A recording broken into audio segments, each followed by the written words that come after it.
কি করব বলেন, যারা বড় ছিল তাদেরকে আগেই পাঠিয়েছি, একজন প্রাণ নিয়ে ফিরে আসেনি, সবাই ময়দানে শহীদ হয়ে গেছে।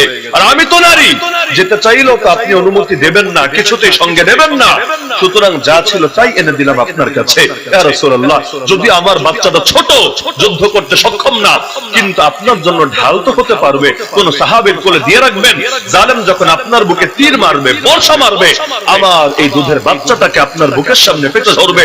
জালেমের তীর এসে, বর্ষা এসে আমার বাচ্চার বুকটাকে ফরফর করে দিয়ে যাবে, কিন্তু আমার বাচ্চার প্রাণের বিনিময় হলো আপনার প্রাণ তো সুরক্ষিত থাকবে।